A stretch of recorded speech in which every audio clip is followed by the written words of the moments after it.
Hello student, आपका home classes में स्वागत है। आज हम रीड टेस्ट ऑफ मॉडल प्रश्नों की श्रृंखला में मॉडल पेपर सेकेंड में साइकोलॉजी के 30 प्रश्नों का अध्ययन करेंगे। नाउ स्टार्ट करते हैं। फर्स्ट क्वेश्चन है, विकास की प्रक्रिया अविराम गति से निरंतर चलती रहती है, पर यह गति तभी तीव्र और तभी मंद होती है। इस प्रक्रिया को निम्न में से कौन सा विकास का सिद्धांत कहा जाता है? ऑप्शन में दिया हुआ है विकास की गति का सिद्धांत, विकास की विभिन्न गति का सिद्धांत, विकास क्षमता सिद्धांत, विकास दिशा का सिद्धांत, निरंतर विकास का सिद्धांत। विकास की प्रक्रिया जैसी है, अविराम गति से निरंतर चलता है। विकास की प्रक्रिया कैसी है? चलती रहती है, इसने बोल निरंतर चलती रहती है और तभी की और तभी मंद होती है, तो ये सिद्धांत कहलाता है निरंतर विकास का सिद्धांत। तो ऑप्शन नंबर हो जाएगा फोर्थ। नेक्स्ट क्वेश्चन है 2, किशोर अवस्था में व्यक्तिगत संबंधित मुख्य समस्या है। किशोर अवस्था में व्यक्तिगत संबंधित मुख्य समस्या है। ऑप्शन दिया हुआ नशीले पदार्थों का सेवन, मानसिक तनाव, दिवास्वप्न देखना, धार्मिक ग्रंथों का अध्ययन। तो धार्मिक ग्रंथों का अध्ययन ये तो हो ही नहीं सकती, संभव ही नहीं है। हटा दोस्तों, सही है। दिवास्वप्न देखना और मानसिक तनाव और नशीले पदार्थों, तो इसमें भी कौन सी पूछा आप? तो व्यक्तिगत संबंधित मुख्य समस्या बोला इसने। व्यक्तिगत संबंधित मुख्य समस्या इसमें से कौन सी हो जाएगी? नशीले पदार्थों का सेवन, ठीक है। फिर आपका थर्ड क्वेश्चन है, किशोर अवस्था बड़े बल एवं तनाव, तूफान और विरोध की अवस्था, ये किसने कहा था? Steiner, Stenhall, Valentine, Adler. तो ये सब याद रखना, बड़े तनाव तूफान की अवस्था है, तो ये शब्द कहा था, डायरेक्ट परिभाषा याद रखना, इसने कहा था स्टेनहॉल ने कहा था। ये आपने उसमें पीडी पाठक साइकोलॉजी जिसमें आप बी एड तो उसमें पढ़ा होगा, उसमें ये परिभाषा है और इम्पोर्टेंट परिभाषा है, उसमें अधिकांश पूछा जाता है परीक्षा में भी इसको, तो ध्यान रखना है इस परिभाषा। तो इसे की वर्ड याद रखने से, बड़े तनाव तूफान विरोध, इसने रहा स्टैंड और ये टी वर्ड है इससे। नेक्स्ट क्वेश्चन आपका, किशोर अवस्था की प्रमुख विशेषता नहीं है। किशोर अवस्था की कौन सी विशेषता नहीं है? ऑप्शन में दिया हुआ मानसिक तनाव, सामाजिक सम्मान, व्यक्तित्व का निर्माण, तम प्रवृत्ति तीव्रता। व्यक्तित्व का निर्माण और तम प्रवृत्ति की तीव्रता, सामाजिक सम्मान और मानसिक तनाव। तो ये इसमें से सामाजिक सम्मान तो चाहिए, उसका व्यक्तित्व निर्माण भी होता है, तम प्रवृत्ति तीव्रता होती है, मानसिक तनाव। कौन सी विशेषता नहीं? इसलिए मानसिक तनाव की विशेषता नहीं है।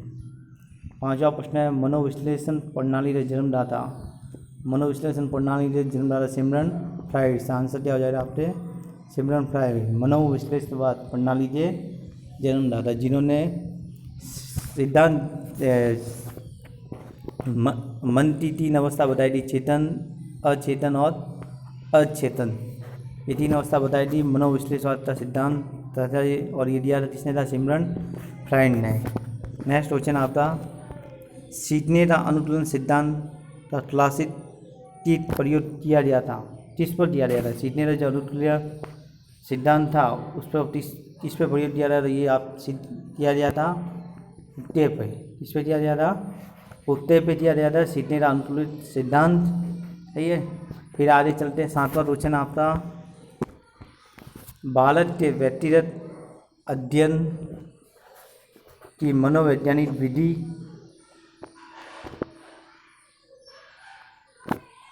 बालक के व्यक्तिगत अध्ययन की मनोवैज्ञानिक विधि है।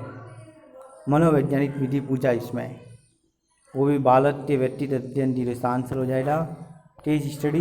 विधि क्या है? बालक के व्यक्तिगत अध्ययन की मनोवैज्ञानिक विधि। नेक्स्ट क्वेश्चन है 8, छात्र ज्ञान पुस्तक की ओर जाना निम्न में से किसका उदाहरण है?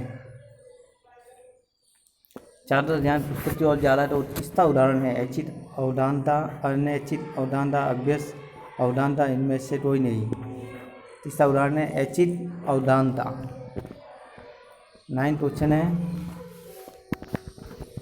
मनोविज्ञान व्यवहारता शुद्ध विज्ञान है, इस परिणाम ते प्रतिपादकता। शुद्ध विज्ञान किसने कहा था? आपको याद होगा, अपनी परिभाषा पढ़ी होती तभी तो।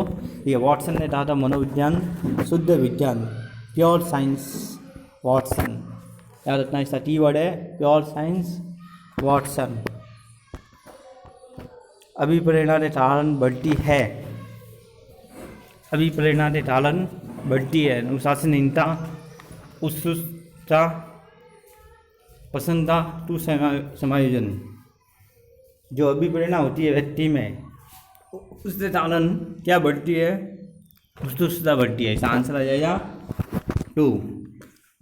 आत्मसंपत्ति के अंतर्गत व्यक्ति जानने का प्रयास करता है, दूसरा व्यक्ति कौन है, परिवार कैसा है, मैं क्या हूँ, वह मैं कौन हूँ।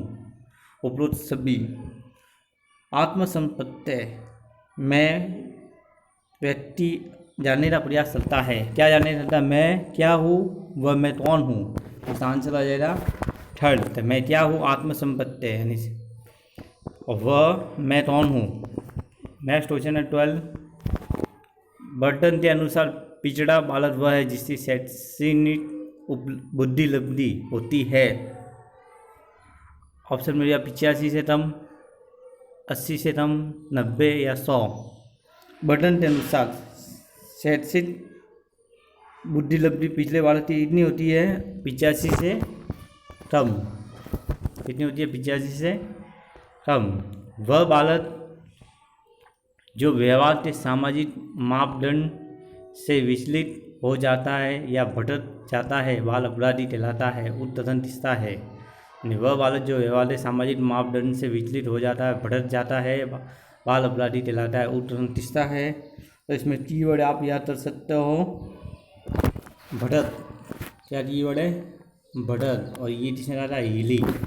हीली ने कहा था, तो भटक जाता है बालक, इस टाइप पे आप याद कर सकते हो। ये कीवर्ड है। तो परिभाषा में अब जब भी याद तो ऐसे कीवर्ड ले लेते हैं, और कीवर्ड तो याद करते हो उस परिभाषा, तो भटक यानी हीली ने कहा था, इस टाइप पे कीवर्ड है। नेक्स्ट क्वेश्चन आपका मानसिक शील गुण के पक्ष है, ज्ञानात्मक या बुद्धि, अनुभूति या स्वभाव, इच्छा या चरित्र, उपयुक्त सभी। तो इसका आंसर हो जाए तो मानसिक शील गुण ध्यानात्मक भी होता है, अनुभूति भी होती है, स्वभाव भी होता है, बुद्धि भी होती है, इच्छा, चरित्र। तो इसका आंसर हो जाएगा उपयुक्त सभी। ये मानसिक शील गुण के पक्ष है। मॉर्गन। नेक्स्ट क्वेश्चन है, मॉर्गन एवं मूरे ने किस प्रणाली का प्रयोग किया? मॉर्गन में मूरे, ये बहुत फेमस है, आपको मालूम होगा। मॉर्गन और मूरे परीक्षण नाम से जाना जाता है। ये किस प्रणाली का प्रयोग किया था? पराश्रित अंतर्बोध। इसका आंसर हो जाएगा पराश्रित अंतर्बोध, मॉर्गन और मूरे। नेक्स्ट क्वेश्चन आपके, प्रतिभावान बालकों की बुद्धि लब्धि होती है, जो प्रतिभाशाली बालक होते हैं उसकी बुद्धि लब्धि कितनी होती है? तो ये तो आपको याद होना चाहिए, कितना होता है? 140 से ऊपर। फर्स्ट आंसर हो जाएगा। फिर नेक्स्ट क्वेश्चन है 17। मानसिक रूप से पिछड़े बालकों की समस्या निम्न में से नहीं है। जो मानसिक रूप से पिछड़े बालक की समस्या नहीं है, परिवार में समायोजित होते हैं, स्कूल में समायोजित समस्या, संवेदनात्मक समस्या, शारीरिक विकास की समस्या, कौन सी समस्या नहीं है? तो ये तीनों समस्या तो है, इसलिए इसका आंसर अपना क्या हो जाएगा? परिवार में समायोजित होते हैं। मानसिक रूप से जो पिछले बालक लोग परिवार में समायोजित नहीं होते हैं, और यहाँ पे कुछ समस्या नहीं है, इसलिए कौन सा आंसर हो जाएगा? परिवार में समायोजित होते हैं। सही है। इस टाइप के प्रश्न थोड़ा याद करना नहीं है, और होते हैं इस टाइप के थोड़ा कीवर्ड याद करना। व्यवकाक परीक्षण संबंधित है, नाम अच्छा दिया हुआ है, व्यवकाक परीक्षण संबंधित है। 4 ऑप्शन दिया, मानसिक विकलता से, मानसिक विकलांगता से, संवेदनात्मकता से, तार्किक योग्यता से। तो ये जो परीक्षण है आपने पढ़ा होगा, ये न्यू वर्ड है, तो यह आंसर आपका हो जाएगा मानसिक विकलांगता से संबंधित है ये व्यवकाक परीक्षण। इम्पोर्टेंट क्वेश्चन भी, और आपने तब भी पढ़ा होगा बहुत, तो ध्यान रखना इस क्वेश्चन का आंसर। विशिष्ट शिक्षा है, 4 ऑप्शन दिया। विकलांग बच्चों के लिए मंद दृष्टि से सीखने वालों के लिए, नटखट विद्यालयों के लिए, उपयुक्त सभी के लिए है। तो ये तो जनरल क्लोजन आप कह सकते हो। तो जो विशेष शिक्षा होती है, स्पेशल एजुकेशन, वो विकलांग के लिए भी होती है, मंद दृष्टि सीखने वाले के लिए भी होती है, जो नटखट विद्यार्थी उनके लिए आपका आंसर हो जाएगा उपयुक्त सभी के लिए। बालकों में शैक्षिक मंदता का एक मुख्य कारण क्या है? ऑप्शन दिया हुआ है विद्यालय वातावरण दोषपूर्ण होना, पाठ्यक्रम का कठोर होना, अयोग्य अध्यापक द्वारा शिक्षण, उपरोक्त सभी। तो बालकों में शैक्षिक मंदता का मुख्य कारण होता है देखो इसमें विद्यालय वातावरण दोषपूर्ण होना है, सही बात है, सही बात है, पहला तो है ही है। पाठ्यक्रम का कठोर होना, ये भी सही बात है।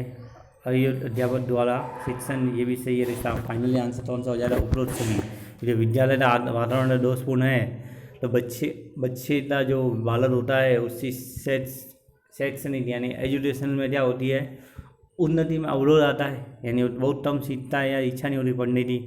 ऐसे पाठ्यक्रम का कठोर होना है, यानी तो पाठ्यक्रम मतलब कठोर हो जाए, हार्ड हो जाए, तो उसका मन उब जाता पढ़ने से। अयोग्य अध्यापक द्वारा शिक्षण, जब कोई योग्य अध्यापक पढ़ाता है और एक अयोग्य अध्यापक पढ़ाता है, तो दोनों में अंतर के कारण बच्चे में अंतर करने लग जाता बच्चा, जिससे कारण उसको अयोग्य टीचर मिलता है तो उसको समझ में भी नहीं आता, सही है। और योग्य टीचर हो तो समझने में आता, आनंद आता पढ़ने में। तो इसका आंसर क्या हो जाएगा? उपरोक्त सभी। नवीनता, उचितता, परिवर्तितता व सौंदर्य, ये पक्ष किस मनोवैज्ञानिक ने सृजनात्मकता के माने है? 4 यहाँ वर्ड दिए, नवीनता, उचितता, परिवर्तितता व सौंदर्यता। मनोवैज्ञानिक ने सृजनात्मकता के पक्ष माने हैं। ये ऑप्शन में दिया हुआ है इसका जॉन डेवी, वेस्ले, टिलफोर्ड, जैक्सन व मैसिक ने। तो इसका आंसर क्या हो जाएगा? आपके ये जो 4 दिए हुए नवीनता और ये दिया हुआ है जैक्सन और मैसिक ने। इसका आंसर क्या हो जाएगा? जैक्सन और मैसिक ने। शिक्षण के सिद्धांत में एल गेज के अनुसार प्रश्न निहित है। शिक्षक का व्यवहार, छात्रों का व्यवहार, शिक्षण का प्रभाव, उपयुक्त सभी। शिक्षण के सिद्धांत में एल गेज के अनुसार प्रश्न निहित है। जो शिक्षण का एक सिद्धांत दिया है एल गेज ने, और उसमें प्रश्न निहित है शिक्षक का व्यवहार, छात्रों का व्यवहार, शिक्षक का प्रभाव और उपयुक्त सभी। तो इसका आंसर आ जाएगा उपरोक्त सभी।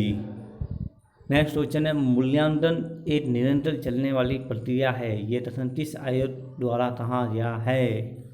इंपॉर्टेंट क्वेश्चन और अच्छा क्वेश्चन भी है। मूल्यांकन निरंतर कंटिन्यूटी चलने वाली प्रोसेस है। Evaluation is the continuity process, ये कथन किस आयोग द्वारा कहा गया है? तो आपका ऑप्शन में दिया हुआ है वेस्लेटा, मोफाता, जेरो, लिमेटा, हन्नाता। ठीक है, तो इसका आंसर हो जाएगा आपका मोफात। कौन सा आयोग था? ये मोफात आयोग था, उसने ये कहा था मूल्यांकन एक निरंतर चलने वाली प्रक्रिया है। नेक्स्ट क्वेश्चन है आपका 24, बालक के ज्ञान व व्यवहार में आए परिवर्तनों व विशेषताओं का पता लगाने की कला को कहते हैं। जो बालक के ज्ञान और व्यवहार में आए परिवर्तनों और विशेषताओं का पता लगाने की कला को क्या कहते हैं? ऑप्शन दिया हुआ शिक्षण, व्यवहार, मूल्यांकन, परिधि और पदविधि। तो जो शिक्षा के द्वारा अपने जो बालक के व्यवहार और ज्ञान में परिवर्तन आता है, विशेषताओं का पता लगाने के लिए आप क्या करते हो? मूल्यांकन करते हो। आप जो परीक्षा लेते हो वही चीज़ है मूल्यांकन। जैसे आपने एक बार पढ़ा लिया, फिर वो उस पढ़ने के बाद में बालक के थोड़े से व्यवहार में परिवर्तन आता है, फिर वो परीक्षा देता है।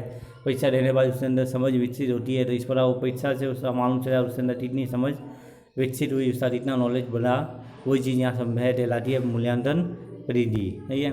25 क्वेश्चन है, शैक्षिक प्रक्रिया मूल्यांकन के बिंदु है। शैक्षिक प्रक्रिया में मूल्यांकन के बिंदु है। ऑप्शन है शिक्षण के उद्देश्य, अधिगम, अनुभव, मूल्यांकन के उपरोक्त सभी। तो शैक्षिक प्रक्रिया मूल्यांकन में शिक्षण के उद्देश्य होते ही है, अधिगम, अनुभव भी होता है, मूल्यांकन उपकरण भी होते हैं, उपरोक्त सभी। तो इसका आंसर क्या हो जाएगा? उपरोक्त सभी। 26, प्रत्येक छात्र स्वयं से विभिन्न है, इस तथ्य का प्रमुख कारण आप क्या मानते हो? तो प्रत्येक छात्र स्वयं से भिन्न है, स्वयं से विभिन्न है। तो इस तथ्य का प्रमुख कारण आप क्या मानते हो? ऑप्शन में जो भौतिक वातावरण, सामाजिक वातावरण, वंशानुक्रम, उपरोक्त सभी। इसका आंसर आपका हो जाएगा उपरोक्त सभी। भौतिक वातावरण भी होता है, सामाजिक वातावरण भी होता है और वंशानुक्रम, तीनों ही क्या वातावरण छात्र तो क्या है पूर्ण रूप से क्या देते हैं, विभिन्न रूप से प्रभावित करते हैं, इसलिए ये क्या है उपरोक्त सभी इसका आंसर हो जाएगा। नेक्स्ट क्वेश्चन है 27। माध्यमिक कक्षाओं में एक अध्यापक छात्रों में चिंतन का विकास कर सकता है। माध्यमिक कक्षा यानी जो 9 से लेकर 12 तक की जो कक्षाएँ होती हैं, यानी 9, 10 कह सकता आप स्पेशली में एक अध्यापक छात्रों में चिंतन का विकास कर सकता है। ऑप्शन में छात्रों की समस्या का समाधान करते, तब विवाद की प्रक्रिया और आयोजन करते, छात्रों की रुचियों का विकास करते, उपरोक्त सभी। इसका आंसर आपके क्या हो जाएगा उपरोक्त सभी। माध्यमिक जो बड़े बच्चे हो जाते हैं 9वीं से, तो फिर छात्रों की समस्या से समाधान करते भी कर सकता है, तब वाद विवाद प्रतिवाद करते, छात्रों में जिस चीज़ में रुचि है उसका विकास करते कर सकता है। आंसर हो जाएगा। और 28 है क्वेश्चन आपका। आपकी कक्षा का एक छात्र पढ़ने में बहुत तेज है, वह 7वीं कक्षा में होते हुए भी 10वीं कक्षा के विषयों को आसानी से समझ लेता है, उसकी इस व्यक्तिगत विभिन्नता का क्या कारण है? व्यक्तिगत विभिन्नता का कारण है, ऑप्शन में उसका शारीरिक विकास, उसकी विशिष्ट योग्यता, उसका संवेद, उसकी जाति। तो आप जब 7वीं का जो अच्छा का बालक होते हुए भी वो 10वीं के सवाल कर रहा है, यानी जो 10वीं विषय तो समझता है, ऐसा मतलब उसके पास क्या विशिष्ट योग्यता दी हुई है, उसके पास क्या दी हुई है विशिष्ट योग्यता। 29 क्वेश्चन है। स्टैनफोर्ड बी ने स्थिर बुद्धि परीक्षण कितने वर्ष से बालकों के लिए है? स्टैनफोर्ड बी ने स्थिर बुद्धि परीक्षण, बी ने राइट स्थिर था जिसमें बुद्धि परीक्षण किया जाता था, और तो इतने वर्ष से बालकों के लिए था। ऑप्शन में 5 से 15, 3 से 15, 2 से 14, 4 से 14। तो इसका आंसर हो जाएगा 3 से 15।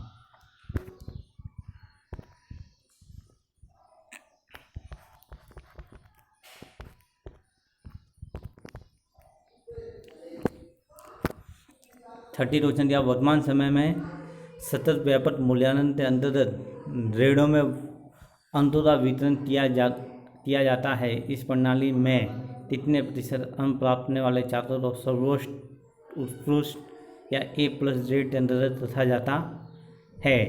यानी वर्तमान समय में जो सतत और व्यापक मूल्यांकन किया जाता है CCE के अंतर्गत जब ग्रेड दिया जाता है, इस प्रणाली में कितने प्रतिशत अंक प्राप्त करने वाले छात्रों को सर्वोच्च, उत्कृष्ट यानी A+ ग्रेड रखा जाता है? तो क्या हो जाएगा इसका आंसर?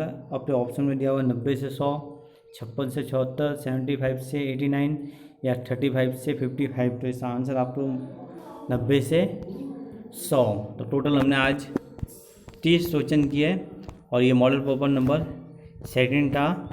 आपको ये हमारा वीडियो पसंद आए तो लाइक करना, हमारे चैनल को सब्सक्राइब करना और अपने विभिन्न दोस्तों में इस चैनल को सब आधे से आधे शेयर करना, जिससे उनको भी आने वाले टाइम पे हमारे वीडियो प्राप्त हो सके। आज का सेशन यही समाप्त करते हैं। धन्यवाद।